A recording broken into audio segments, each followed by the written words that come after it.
오늘 말씀은 열왕기하 5장 1절부터 보겠습니다.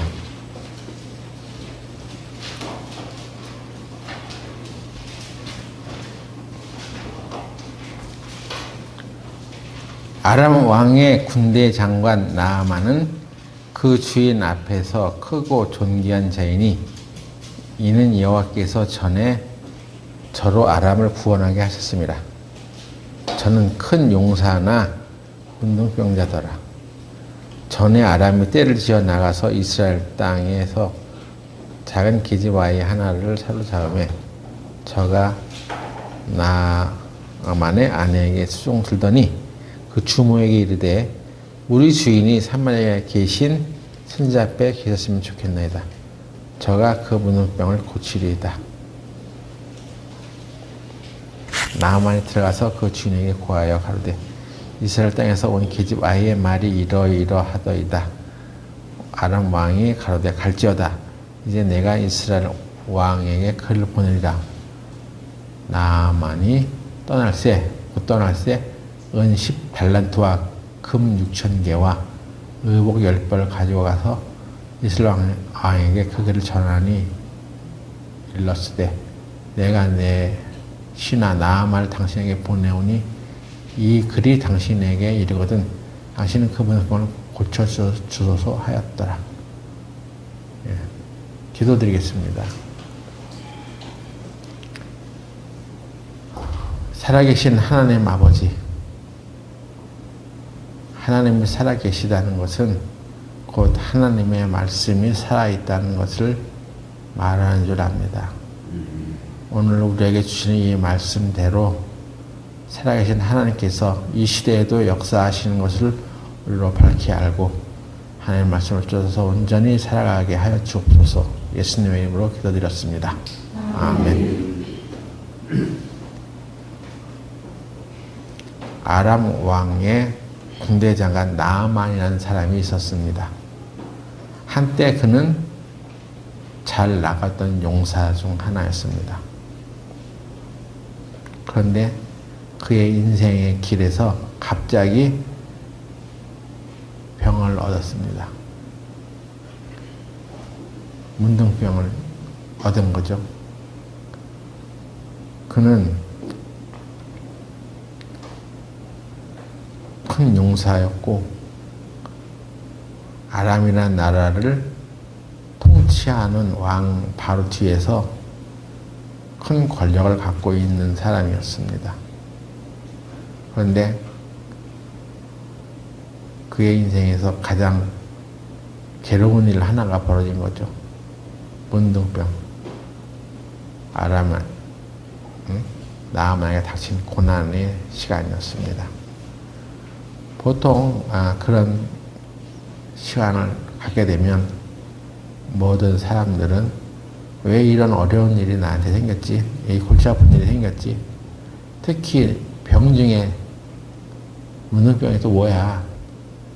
이러면서 좌절하고 큰 슬픔에 빠질 수도 있습니다. 그런데 오늘 우리가 본 말씀으로 자세히 보면 우리에게 닥친 고난은 우리에게 불행을 갖다 주는 것이 아니라 하나님이 우리를 통해서 일하시는 기회가 된다는 것을 알 수 있습니다. 제가 이 사실을 여러분 앞에서 말씀드리기 전까지 저도 많은 갈등이 있었습니다. 그리고 개인적으로도 하나님을 원망하는 시간도 있었습니다. 하나님, 내가 30년간 주님만을 섬겨왔어요. 그런데 어떻게 해서 이런 일이 내게 벌어진 것입니까? 그리고 이 병은 무엇입니까? 나는 내 몸을 제대로 움직일 수가 없어요. 왜 이런 게 생긴 것입니까? 그래서 이게 나를 향한 주님의 징계인가? 아니면 하나님이 주신 고난인가? 하나님은 나를 왜 이렇게 어렵게 하시지? 그런 마음이 있었는데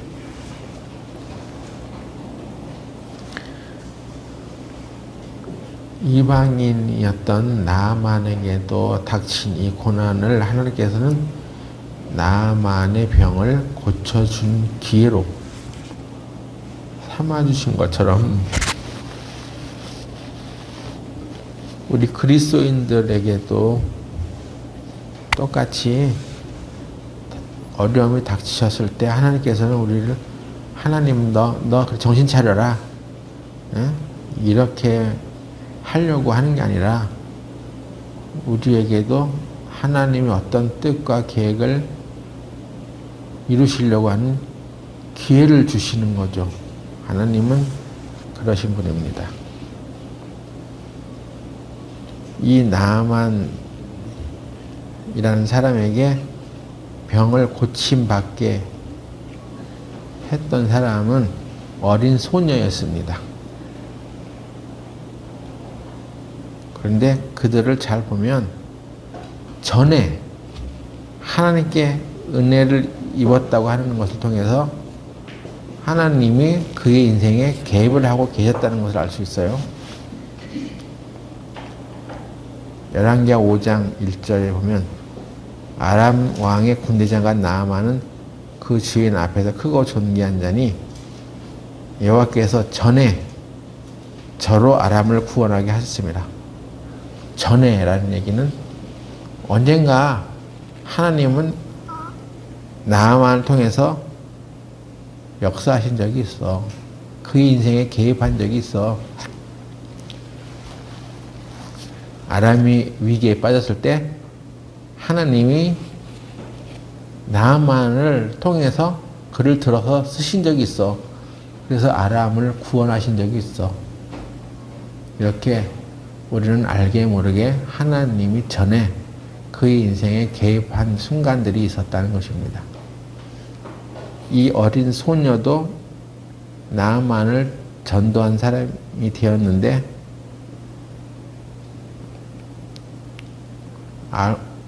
열왕기하 5장 2절에 보면 전에 아람 사람이 떼를 지어 나가서 이스라엘 땅에 작은 계집 아이 하나를 사로잡으며 저가 나아만의 아내에게 수종 들더니 그 전에 그 언젠가 이 어린 소녀가 아람 군사들에게 포로로 잡혀갔습니다.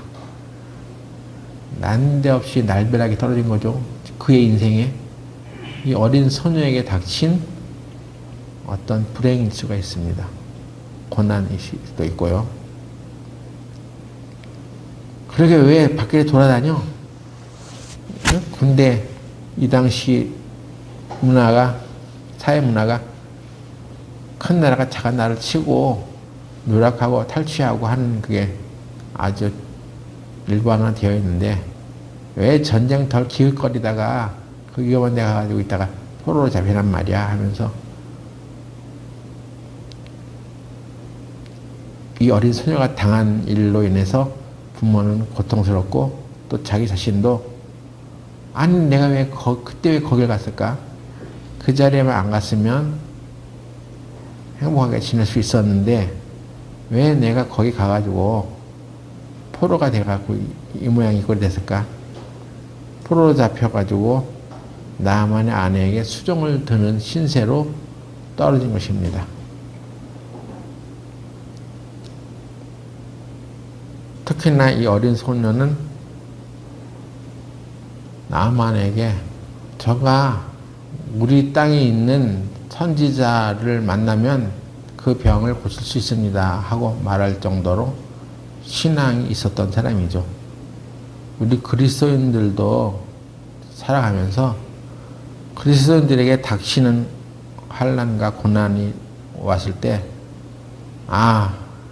하나님이 나를 들어서 무슨 일을 하시려고 하는구나 하고 생각을 해야 되는데 우리는 그렇게 이해심이 좋지 못해요. 신앙적으로 수준이 떨어진다는 얘기입니다. 제가 병원에 처음 입원했을 때 한번 얘기한 적 있죠? 한산한교회 장로라는 사람이 나를 보고 병원 복도에서 목사님이시죠? 네. 하나님이 목사님을 쓰시려고 이렇게 큰 시련을 주는 것 같습니다. 그런데 그 얘기를 딱 듣는 순간에 그런 쓰임을 받으려면 되게 나셔. 나는 그런 쓰임 받고 싶지 않다고. 왜 하나님이 나를 꼭 이렇게 뇌절적으로 쓰러뜨려서 야만 하나님을 하신대? 그건 그냥 나 듣기 좋은 말이지. 그리고 둘러대는 소리지. 특별히 뭐 정말 나를 생각해서 그런 말을 하는 건 아닌 것 같았어요. 여러분들도 어떤 집안에 환란이 닥치고 고난이 닥쳤을 때 어떤 사람이 하나님께서 당신을 귀하게 쓰시려고 이런 어려움을 주셨는가 봅니다. 그런 말 들으면 말은 쉽지. 그렇게 말 한번 해서 자기 위신 세울 수는 있지. 근데 당해보라고. 실제로 당해보는 사람은 그게 아니란 말이야 하면서 그 말이 특별히 위로를 받지는 못할 것입니다.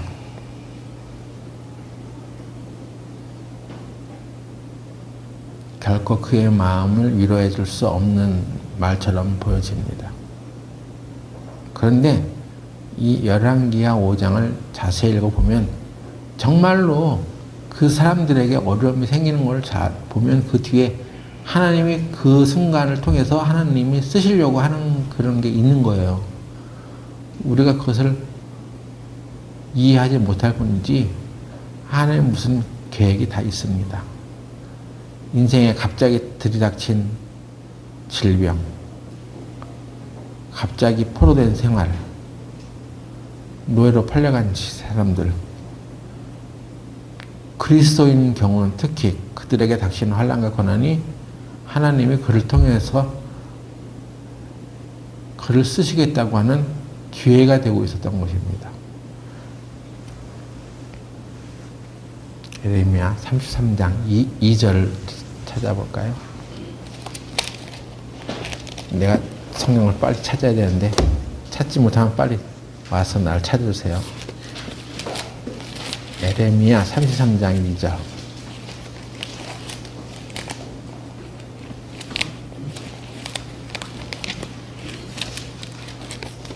예레미야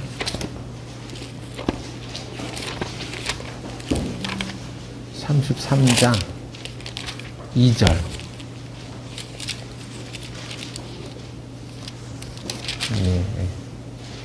너는 내게 부르짖으라. 내가 내게 응답하겠고 네가 알지 못하는 크고 비밀한 일을 내게 보이리라. 이스라엘과 유다의 회복에 대한 하나님의 말씀인데 예레미야 선지자를 통해서 하나님께서 말씀하시기를 너는 내게 부르짖어 내가 내게 응답하겠어. 그 얘기는 네 기도에 대한 응답을 하겠어. 그런 뜻이죠. 그런데 또 한 가지 있죠. 네가 알지 못하는 크고 비밀한 일을 내게 보이리라. 여러분이 하나님께 기도하고 있는 어떤 일들에 대해서 응답만 받고 말아버리면 안 됩니다. 그래서 네가 돈 떨어져서 돈 달라고 하나님께 구했는데 돈이 구해졌어. 응답을 받은 거긴 받은 거죠. 근데 그래서 뭐 어쩌라고 뭘 배웠어 그동안. 내가 알지 못하는 크고 비밀한 일을 한 것을 네가 알아? 그걸 깨달아서 그걸 못 깨닫는다면 우리는 하나님의 어떠하심을 잘 알지 못하는 거예요. 하나님은 내 힘이 아니어도 나의 생각할 수도 없는 그런 방법을 통해서 하나님의 일을 이루셨구나. 누군가 하나님의 쓰임을 받고 그 일을 했었구나. 그걸 바라볼 수 있어야 하는 거예요. 그랬을 때 하나님께 대해서 감사가 되어지고 하나님은 이런 하나님이구나. 내게 방법이 없고 나는 할 수 있는 능력이 없어도 내가 하나님께 간구했더니 하나님의 방법으로 그 일을 이루셨구나. 나는 하나님을 계속 섬겨야 되겠다. 이것을 깨달을 수 있어야 한다는 것입니다.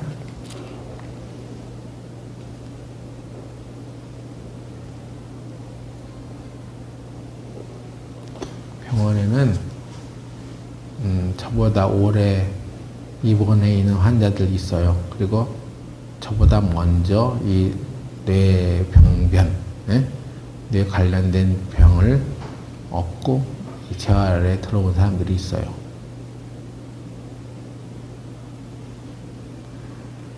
근데 어느 날 제가 이제 전기 치료라고 하죠. 그 시간에 나를 휠체어에 태워서 거기로 이동해 줄 수 있는 어떤 분이 어떤 사람 옆에 나를 딱 데려놓고 이분과 얘기해 보세요. 같은 1시예요. 그러는 거예요. 딱 보니까 같은 1시네. 그래서 얘기를 꺼냈습니다. 교회 다니세요? 하나님 믿으세요? 그러니까 네 맞아요. 그러는 거여서 또 내 이름을 딱 보더니 한상동 목사님이시죠? 그러는 거여서 내 이름이 벌써 정보가 샜어.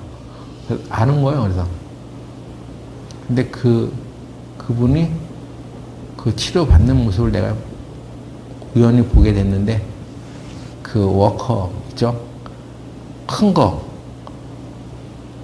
그건 상체에 힘이 있고 손이 이렇게 좀 자유스러워야지 잡고 이렇게 걸어갈 수 있는 거예요. 근데 상체에 힘이 하나도 없으니까 그냥 걸쳐가지고 발만 질질 끌려가는 모습이에요. 그래서 저 사람 아직도 상체에 힘이 돌아오지 않았구나. 그래서 이제 위로해 주려고 가서 아직도 상체에 힘이 안 들어왔어요. 그러니까 아주 기분 나쁜 소리를 하는 거예요. 눈을 날카롭게 뜨면서 여기 재활원에 들어온 지 1년도 안 됐죠? 1년 안 됐으면 말도 하지 마세요. 그러는 거예요. 그래서 그 환자들 사이에서도 서로 아주 그냥 기분 나쁜 소리 하는 사람들이 많아. 염정 지르는 사람들이. 그렇지. 난 한 3개월, 4개월째 안 했는데 1년 되지 않았으면 말도 하지 말라는 거예요. 자기는 뇌졸중에 세게 와서 지금 그렇게 된다는 거예요. 그러니까 내가 아직도 상체에 힘이 안 들어왔어요 하는 얘기에 이제 뭔가 좀 기분이 상했다고 생각하는 거죠. 목사님은 3개월 됐지만 그래도 그게 재활하면 바로 가능하니까 이 병원에 온 거예요. 근데 그러니까 자기는 그렇지 못하다 이것입니다. 나는 지금 누가 어깨를 내어줘서 이렇게 손을 얹으면 걸어. 그랬더니 그러니까요. 그건 목사님 얘기고요. 저는 그럴 힘이 없어요. 그러는 거예요. 나는 그 사람에게 선한 대접을 하고 위로해 주려고 하나님의 말씀을 믿으세요. 병원에 사람들이 치료만 받지 말고 하나님의 말씀으로 치료를 받으세요 하고 위로해 주려고 했는데 아주 그냥 정력이 뚝 떨어지는 얘기를 하는 거예요. 그래서 이 사람에게는 말을 하면 안 되겠구나. 다음부터 이 사람 만나도 내가 말하지 않아야 되겠구나 하는 생각이 딱 들어졌습니다. 사람들이 그런 거예요. 우리가 하나님 믿는다고 하는데 교회도 다녀요. 예? 교회 다닌 지 3년 됐어요. 하나님이 사랑이시죠. 이렇게 말하는 사람들조차도 자기가 당한 어려움이나 슬픔이 있으면 그게 더 큰 거야. 남들이 겪고 있는 고통보다 자기가 더 커. 그래서 나 같은 상황이 아니면 말하지도 마.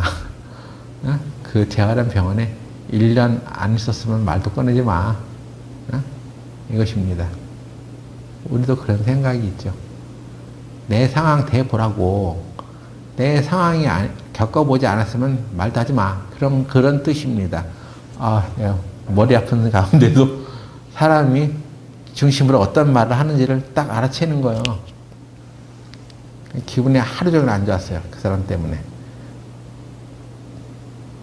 난 같은 한시고 교회 다닌다고 하나님 믿는다고 하니까 그래도 가서 친절하게 얘기해주고 하나님의 말씀을 믿어야 된다. 이거 얘기해 주려고 했는데 아주 밥맛이 뚝 떨어졌어. 그날 밥맛이 뚝 떨어졌어.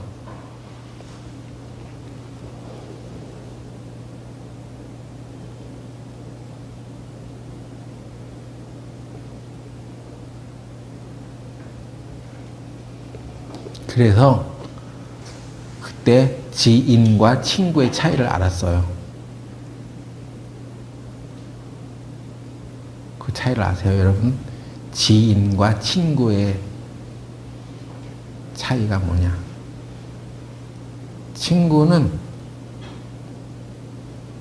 그 사람의 어깨에서 자기의 짐이 보이는 사람이에요.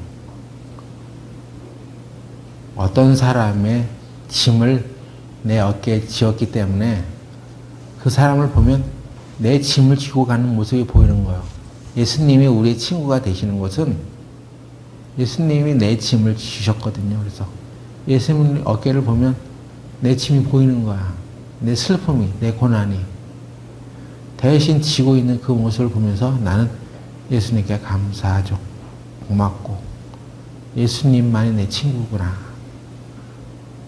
그것이 안 보이는 사람은 그냥 지인, 아는 사람. 이 사람은 자기에게 주어지는 어떤 것이 하나님의 말씀이 짐이 되는 거야. 아니, 그런 말씀 말고 나를 빨리 일으켜 세워줘. 하나님이 그렇게 해야지 응답을 받는 거라고 생각하고 하나님이 자기를 통해서 크고 놀라운 일을 지금 벌이고 있다는 것을 바라보지 못하는 거예요. 내가 기도한 것을 바로 응답받고 있지는 못하지만 그래도 참고 인내하면서 언젠가는 하나님께서 내 기도를 들으셔.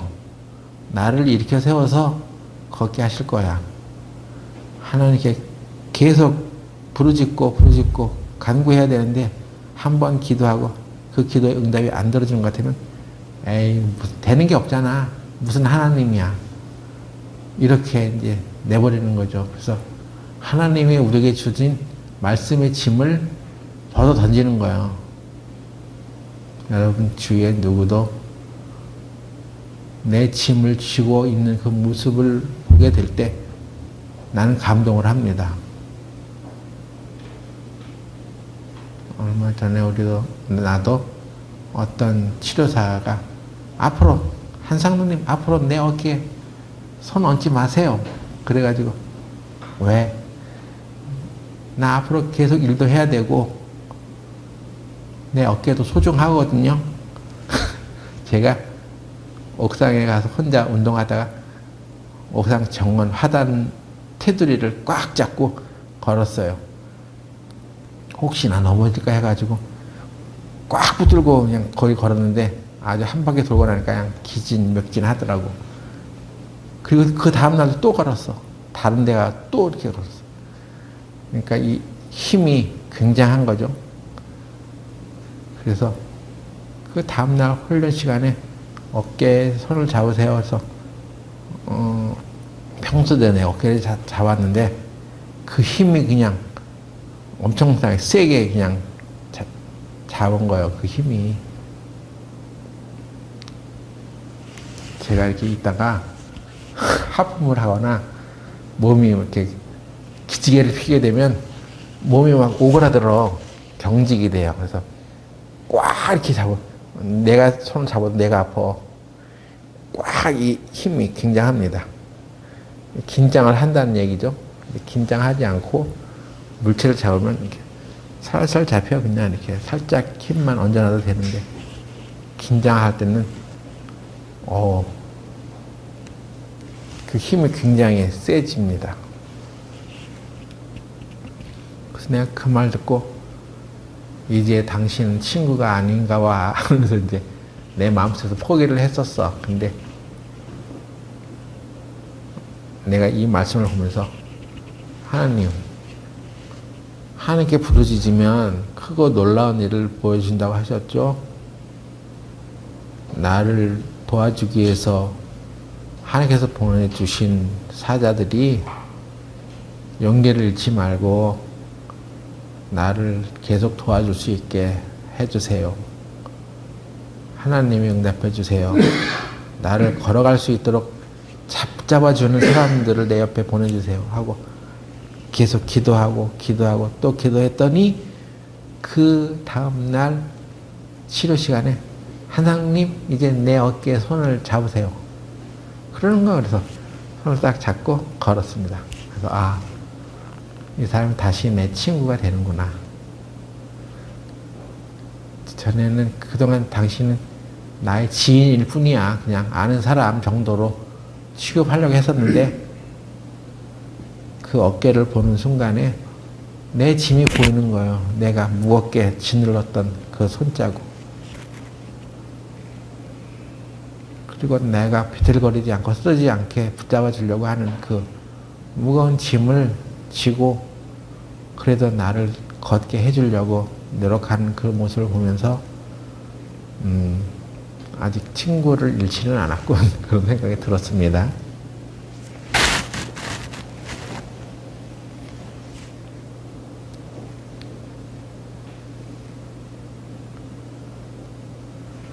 갈라디아서 6장 2절 또 보겠습니다.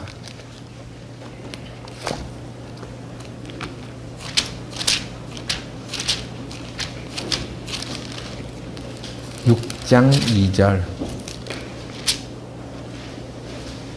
너희가 짐을 서로 지라 그리하여 그리스도의 법을 성취하라. 그리스도의 법은 사랑이죠. 그리스도가 우리에게 주신 유일한 법은 서로 사랑하라는 것입니다. 그런데 교회에서 너희가 서로 짐을 서로 지라. 이것은 바로 하나님께서 우리에게 내게 주신 짐이 있다는 거죠. 어떤 형제 자매가 나에게 짐이 될 수가 있습니다. 그 형제 자매는 때로는 돈이 없어서, 때로는 병들어서, 아파서 한번 도와주러 왔는데 참 이 사람 손이 많이 가는 사람이군 그렇게 느끼는 사람이 있어요. 지난번에 도와줬는데 또 도와줘야 되네. 하나님이 내게 주신 짐입니다.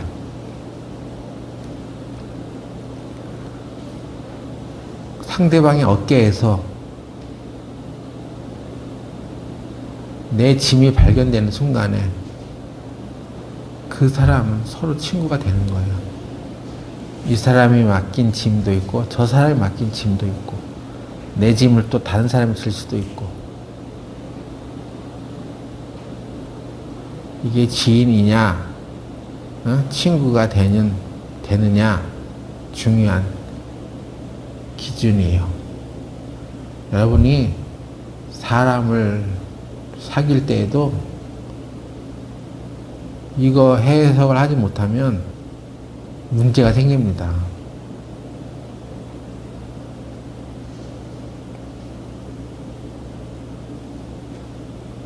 상대방이 나에게 부담을 준 짐만 지우네 하고 틀어버리면 뛰쳐나가면 그 사람과의 관계는 거기서 끝 나는 거예요.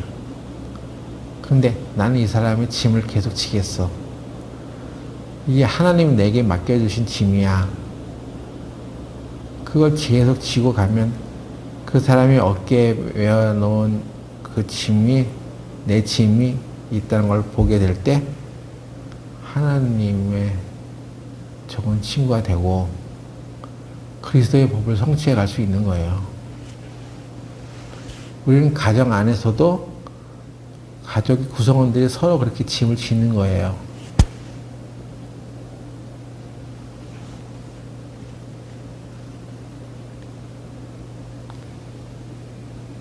어떤 분은 자기 남편이 병들면 갖다 버리겠어 이렇게 말하는 사람도 있었어요. 그러면 안 되지.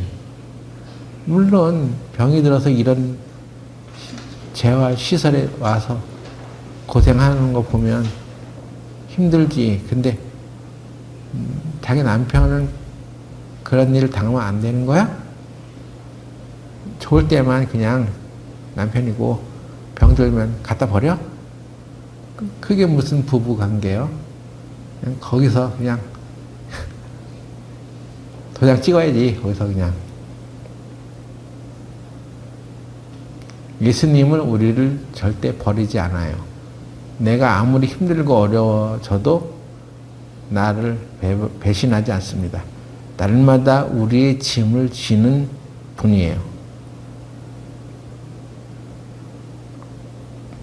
그래서 예수님은 항상 나의 좋은 친구.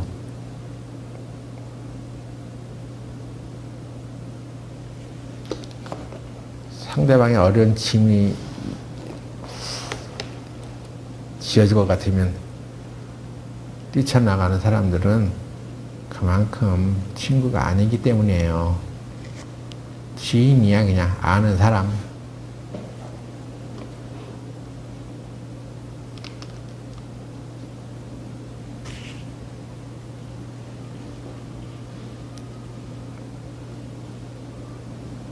그런데 하나님께서는 어떤 사람에게 짐이 생기거나 고난이 오거나 고통이 닥쳤을 때 하나님은 이미 그 사람의 인생에서 전에 개입을 하고 계셨고 그 시간을 통해서 하나님이 역사하시려고 기회를 삼는 거예요.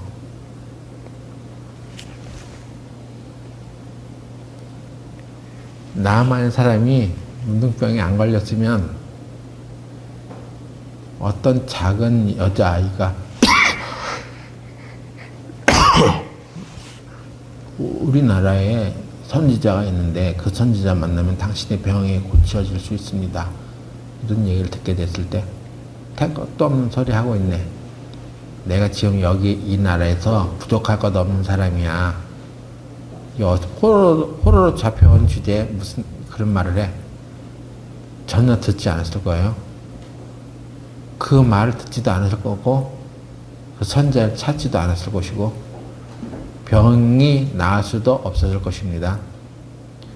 구원을 받는 것도 마찬가지예요. 자기 인생의 어떤 연약한 부분을 만나면서 사람이 지푸라기라도 잡는 심정이 되는 거예요. 뭔가 어려움에 처해졌을 때는 지푸라기라도 잡고자 하는 마음이 되어야지 상대방으로부터 오는 구원의 소식을 들으려고 하는 것입니다. 아이 등 따스고 배부른데 내가 잘 나가고 있는데 뭐가 필요해? 너는 하셔. 그렇게 이제 외면을 하죠. 그래서 하나님께서는 고난, 불행, 어떤 병 이런 걸 통해서 하나님이 그 사람을 건지려고 하는 기회의 순간으로 지금 삼고자 하는 거예요. 나만이 문둥병이라는 것을 자각했을 거 아니에요. 아, 나 이런 병을 걸렸구나. 그건 하나님 입장에서 보면 내가 너를 고쳐주겠어. 네 병에서 놓이게 해줄게 하는 거예요. 근데 당하는 나만 아, 이건 내가 왜 이런 병에 걸렸어? 이런 불행이 왜 생겼어? 그런 마음만 있겠죠. 특히 그리스도인에게서 어떤 고난이 닥치고 불행이 나타났을 때 하나님은 그 그리스도인을 통해서 내가 너를 통해서 하나님의 일을 하겠어. 내 일을 하겠어. 내가 일하겠어. 이제 나만을 구원받게 해줄게. 그리고 너로 인해서 너희 부모와 가족들이 힘들었겠지? 그러나 그들을 내가 위로해 줄게. 하나님이 어떤 분이신가를 나타내 줄게. 하는 거예요. 그러니까 여러분이 불행한 일을 당해도 하나님이 일하실 기회로 삼고 감사하셔야 됩니다.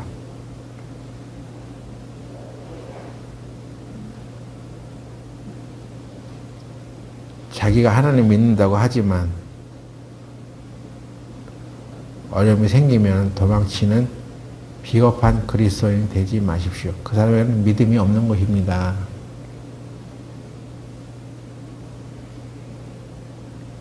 그때 하나님께 기도할 수 있어? 하나님을 전심으로 찾으라고 하는 기회야. 왜? 하나님이 너를 통해서 나타나시려고. 너는 내게 부르짖으라. 크고 엄청 어려운 일을 당했을 때 하나님께 부르짖어. 그러면 내가 너를 통해서 응답하겠고, 그것만이 아니야. 크고 비밀한 일을 내게 보이리라. 우리는 그것까지를 발견할 수 있어야지 됩니다. 그래야 진정으로 하나님을 아는 거예요. 어떤 할아버지 목사님이 자기 집에 어린 손주가 찾아왔대요. 그래서 손주를 보는데 방 안에 있는데 낮잠을 자는 거예요, 할아버지가. 근데 어린 애도 장난감이 있는 데서 막 놀다가 갑자기 주위를 두리번거리더니 할아버지 있는 데 와가지고 얼굴을 보비대는 거예요, 이렇게. 그러니까 이게 얼마나 이쁘겠어요, 그 어린 손주가. 그래서 어떻게 하나 보자 하고 잠자는 척하고 눈을 감았대요. 그랬더니 또 저쪽으로 가서 장난감 있는 데 가서 또 놀다가 할아버지 옆에 와가지고 또 얼굴을 이렇게 보비대는 거예요. 그 할아버지 목사님의 마음에 이 어린 손자놈을 위해서 내가 모든 걸 다 해줘야 되겠다는 기쁜 마음이 생겼답니다. 하나님께 부르짖으라, 하나님께 기도하라 하는 것은 우리가 하나님의 얼굴에 우리 얼굴을 보비대는 거야. 뭐 필요해서 그것뿐만 아니라 그것만으로도 의지가 되는 거예요. 자기를 돌보는 보호자 할아버지를 향해서 할아버지 그 얼굴에 이렇게 얼굴 대는 것처럼 우리도 하나님의 얼굴에 그냥 이렇게 되는 거예요. 힘들고 어려움이 생기면 투정하는 사람이 아니라 하나님의 얼굴에 가까이 가는 사람. 나는 병원에서 지내는 사람들이 정해져 있잖아요. 그래서 그 사람들에게만 하나님의 말씀을 전해줘야 됩니다. 지금 내가 일어나가지고 여기 근처 돌아다니면서 뭐 전도지를 나눌 수도 없고 어디 가서 전도할 수가 없어. 그래서 아니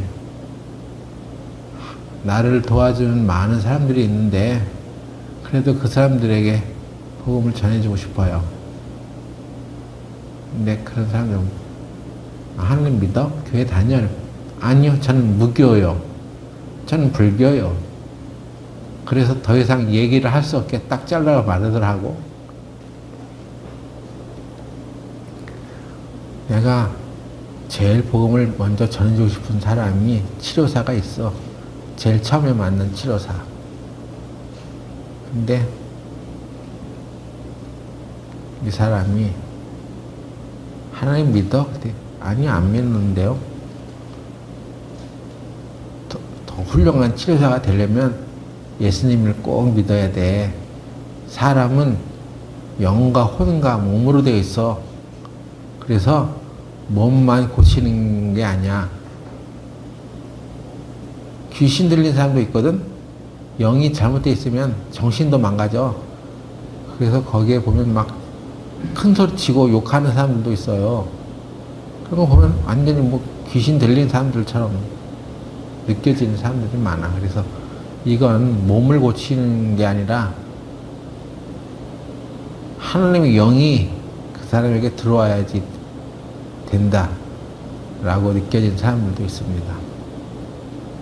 좋은 치료사는 몸만 고치는 게 아니야. 그의 영혼을 고쳐야 돼. 그러려면 예수님을 꼭 믿어야 돼. 했는데도 그냥 저는 아무것도 안 믿어요. 이렇게 말하는 것이에요. 그래서 이 사람에게 어떻게 복음을 전해줄 수 있을까? 또 이제 근심을 하죠. 근데 어느 날 또 어제인가요?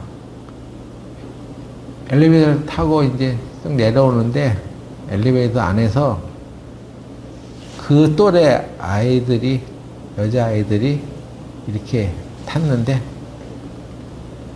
나는 오늘 그 사람하고 밤새도록 늦게까지 달렸더니 아주 피곤한데?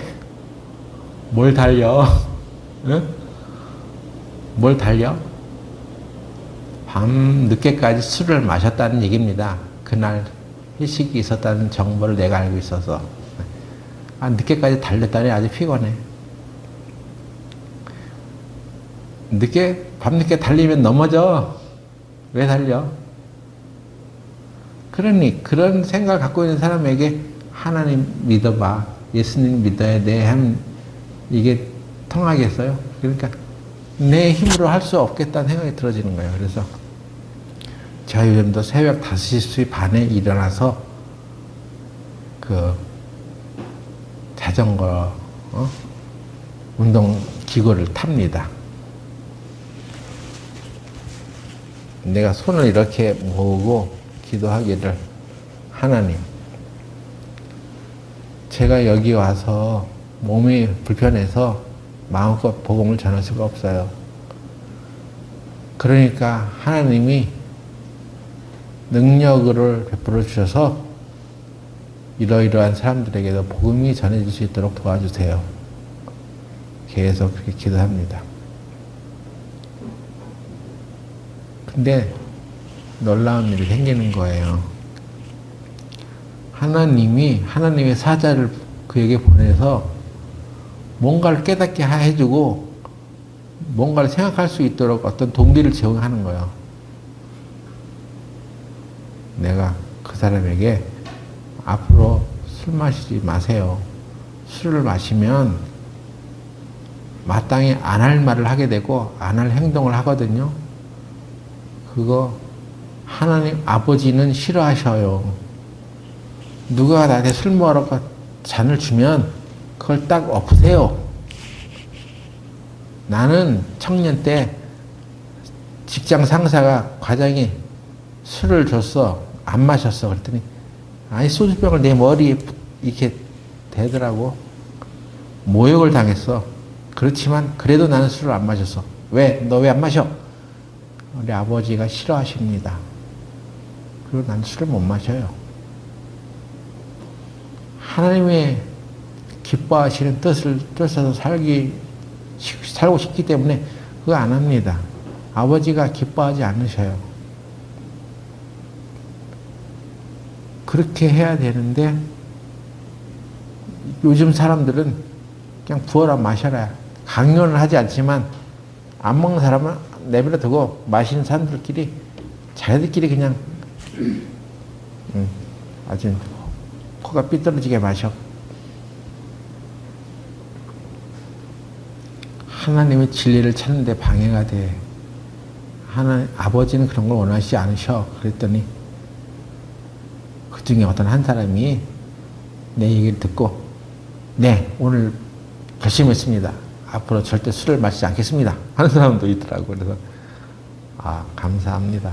이건 하나님이 하신 일이야. 내가 한번 훈계를 해서 된 일이 아니라 하나님이 그 사람 마음속에서 어떤 일을 하신 거야. 역사하신 거야.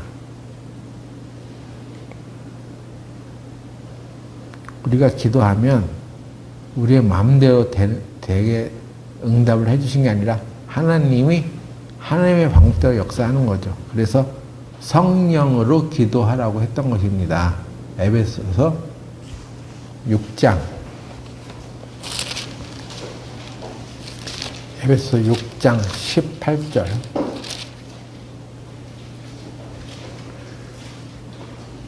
모든 기도와 간구로 하되 무시로 성령 안에서 기도하고 이를 위하여 깨어 구하기를 항상 힘쓰며 여러 성도를 위하여 구하고 또 나를 위하여 구할 것은 내게 말씀을 주사 나로 입을 벌려 복음의 비밀을 담대히 알게 하려 하옵소서 할 것이니 무시로 성령 안에서 기도하라. 성령 안에서 기도하라 한 얘기는 성령의 역사를 믿어 네 힘과 열심으로 기도하지 말고 내가 이렇게 기도했으니까 하나님이 나를 통해서 역사하실 것이라고 단정하지 말고 성령 안에서 기도하는 얘기는 성령의 힘을 믿어 그것입니다. 그러면 성령의 9가지 열매가 있어. 사랑과 온유와 인내와 절제와 기타 등등 그런 것들이 내 마음에 지정되어서 성령의 역사로 인하여 그 일을 응답해 주셔. 어떤 방법으로든 성령이 하신다니까. 넌 성령의 일이 어떻게 되고 있는지 별 모르지. 이는 사람이 생각하지도 못하고 깨닫지도 못하는 일이야. 아니 저렇게 해서 되겠어. 인간의 생각은 그렇지만 성령은 우리 생각을 뛰어넘어. 그런 것입니다. 그러니까 그냥 기도하세요. 무시로 언제나 항상 끝까지 주님이 그것을 응답해 줄 때까지 계속 기도하는 거야. 저 완악한 사람에게 어떻게 하나님의 말씀을 전할 수 있을까? 고민하지 말고 끝까지 기도해. 하나님의 얼굴에 흡이 돼. 그러면 할아버지가 내가 저 손자놈을 위해서 어떤 일이라도 내가 해줘야지. 지금 그 어린 손자에게 해줄 수 있는 일은 장난감 사주는 것 뿐이야. 근데 지금은 별 볼 일 없는 것인지 몰라도 앞으로 자라가면서 그한테 필요한 것들을 다 공급해 주겠다는 얘기입니다. 할아버지 마음이 아주 완전히 손자에게 반하는 거죠. 기쁜 거죠. 우리가 하나님께 기도할 때 그렇게 되는 거예요. 하나님도 우리가 그렇게 기도할 때 그 어린 손자놈이 할아버지 얼굴에 이렇게 되는 것처럼 우리를 그렇게 생각하셔. 내가 너를 위해서 모든 걸 다 해줄게.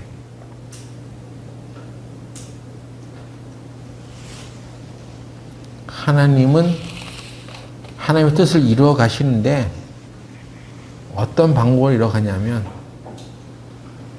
그 뜻을 위해서 그 뜻을 추구하는 사람들의 간절한 기도를 통해서 일하시는 것입니다. 나아만은 병을 고침받았고